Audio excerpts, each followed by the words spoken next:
Okay, so my name is Caitlin Huema, and thank you for your interest in the Fulbright program. I'm the Assistant Director of Global Education at Hartwick College, and I'm joined by my colleague, Dr. Erik Wallace, who will be sharing a bit about his experience uh, participating in the Fulbright program. We also have my director, Dr. Sagasti Supas, but unfortunately due to Wi-Fi issues, she wasn't able to make it today. But both of us, myself and Dr. Sagasti Supas, are happy to talk with any prospective Fulbright applicants and help you all with your application. And also if you're maybe a freshman or sophomore and you're interested in gaining more international experience, studying abroad, or taking in internships or research, we're always welcome you to schedule an appointment with us. So we're both located in the first floor of Golisano Hall in what was formerly known as the Passage Center, but you can find us in the back in rooms 137 and 133, and our email addresses are also on there. Do you want to briefly introduce yourself? Sure. So I'm a Hartwick alum from 2007. I had the Fulbright, which I'll talk about later. I have a slide for that. I came back just this year. So this is my first year as a Hartwick professor. Oh, welcome. In the math department. Okay, so just a few deadlines that I wanted to mention. So we have a preliminary application. It's just like a simple Google form where you can tell us a bit about like maybe where you might want to go, or what if you're interested in like research or studying, what kind of project that you want to work on. And that way we can connect you with people at Hartwick and also give you advice and feedback on your application. So, and then, yeah, the deadline for that is June 6th. So that way we can try to work with you over the summer. If you're like a junior right now, now is a good time to apply if you're interested in going right after you graduate. But we're also happy to work with any seniors or even recent graduates. And then the internal application deadline is September 14th. So that way it gives us almost a month to like review your essays, offer advice, and then you'll have plenty of time to submit it before the national deadline. Yeah, so I'll share so the preliminary application is just a quick form and where you can list your name, major, graduation date, GPA, etc. And yeah, so I'll share this link with all of you, or you'll receive it as part of the email with this webinar. So, okay, let's go back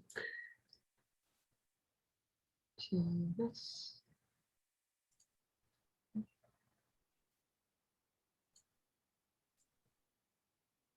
Yeah, so that's all that I had from my office. Can you see the Google Slides again? Yes, I can. Yeah, so go ahead. So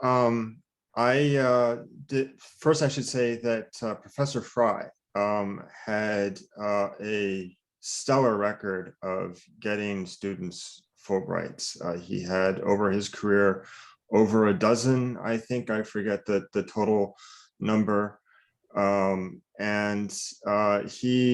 He was a German professor and taught me translation. I did directed studies with him at Hartwick on translation. My major at Hartwick was mathematics, and I had a minor in photography. I'd been over to Germany before a couple times because my father was a professor at Hartwick in history. And so when I was a kid, I was 12 and started 11, 12. We were over there. He had a grant and I was in German schools. And so that was my first exposure to Germany. Well, maybe not my first exposure, but I mean, it was my first, I was there for a whole year. And so I got a lot of experience in Germany. I mean, that was part of the benefit of being the son of academics, was that they already did a lot of travel. So, and then I went back as an exchange student in 11th grade. And so that was partly what encouraged me to repeat. I had first thought about at one time going over during my undergraduate studies, but then after talking with Fry, then he encouraged me to apply for a Fulbright. And so I chose to do this translation of the works of this German mathematician from the 19th century. Not a very well-known mathematician, but connected with a lot of things that I was interested in. And so I acquired his collected works and began practicing translating with Fry. So when I was given it was considered one of the research awards, not the teaching awards, but it was researched more in math history because of how far back this was. So my advisor at University of Mainz, David Rowe, was a math historian. Or I said one of my advisors. I also had another advisor on some of the mathematical aspects, and I had to take classes, one class in each semester, which unfortunately were taken in the opposite order of what I should have been doing, but that was the order they were offered in. So I would spend most of my days and time during the week translating the works, because it was 1,500 pages total, 1,300 of which were German, 200 of French. So, I mean, I had to stay on a regular task and keep track of my time carefully and pace myself. And then, I also budgeted my time for getting to campus. But his notebooks were held in Zurich, because most of his career was in Zurich. So you might wonder why I wasn't at Zurich. There's definitely more grants given to people in Germany. It's one of the biggest Fulbright programs around. So that was part of the decision-making there. In any case, I ended up going to Zurich on a trip away from Mainz to study in the archives there and look at his notebooks. When I arrived there was an orientation session. I forget the city that was held in, where I met some of the other German Fulbrighters. But then also Germany hosts a big seminar for Fulbrighters from all over Europe, and they invited people from Spain and Hungary and all sorts of other countries in Europe to Berlin. And they encourage travel.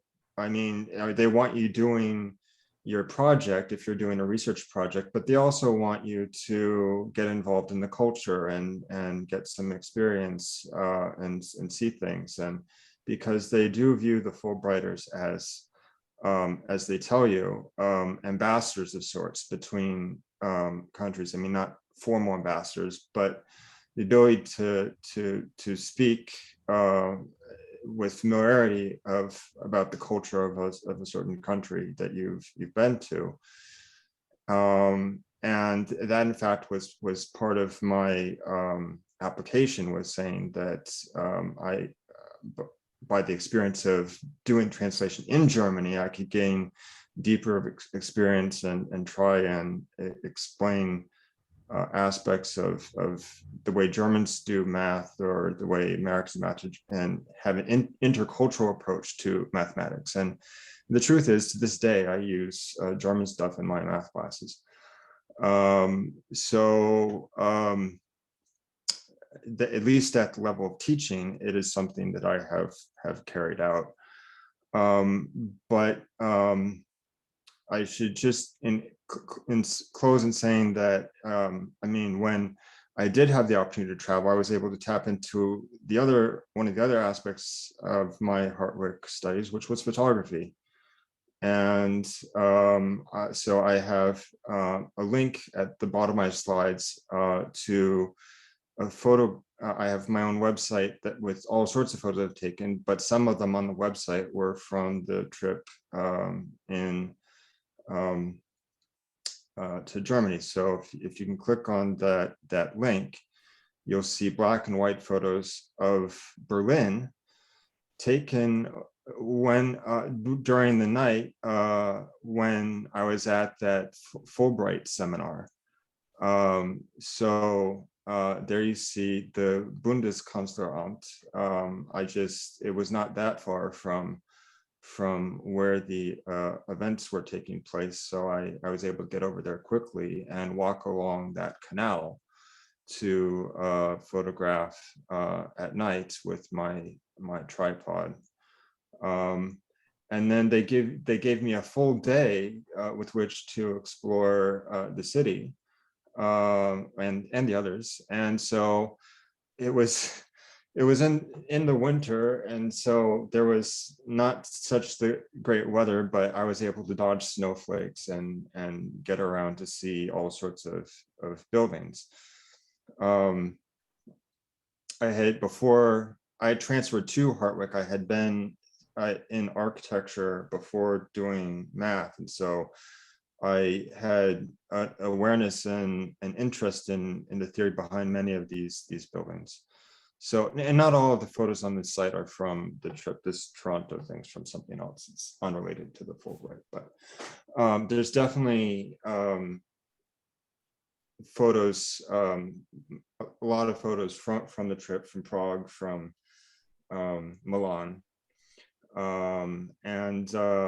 So it's an experience which, aside from offering the ability to do a research project, if you choose to do that, also opens up the possibility of immersing yourself in cultures and really being able to, through your familiarity with them, introduce other people to their intricacies, and in that respect, at least informally, act as the sort of an ambassador that Fulbright has in mind.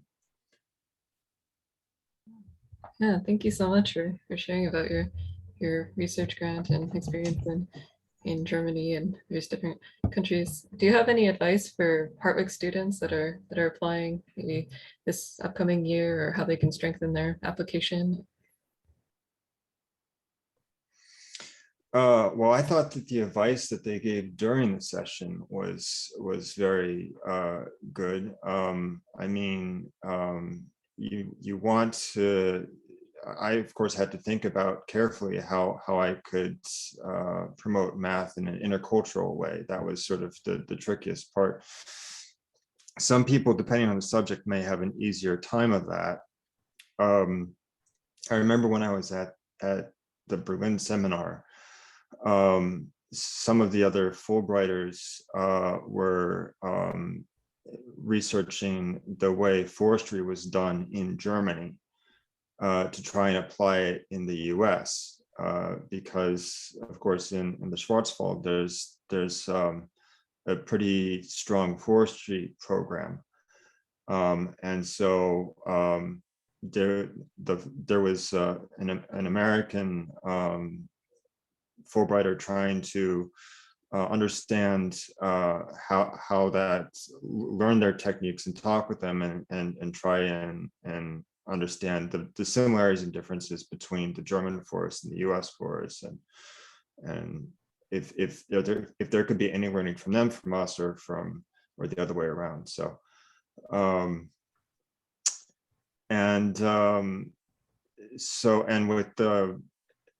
So that's it. For music, of course, there were Fulbrighters who went to certain conservatories.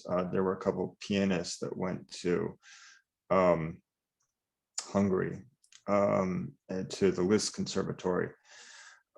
So if you have familiarity with the sorts of things that are unique to a country, that might make it more likely that you would be able to convince them of the importance of going to that country. That is a very key factor in improving your ability to get the grant. I also knew German already, so that may have helped, but there were plenty of Fulbrighters who arrived who didn't. They were less likely to get a research grant, but they would get a teaching grant and would be teaching English or something like that, and taking classes and learning the language. And so there were plenty of opportunities for learning the language. So it's not a killer to not have familiarity with language, but it is very important to make the case for why specifically you need to go to that country. Why can't it be done in the US? Why? And so that was part of it. Oh, thank you again. And I think we're almost out of time. So just as a reminder to anyone who's watching, please feel free to reach out to our Office of Global Education, and fill out this preliminary application if you're at all interested in applying. And then the national deadline is in October.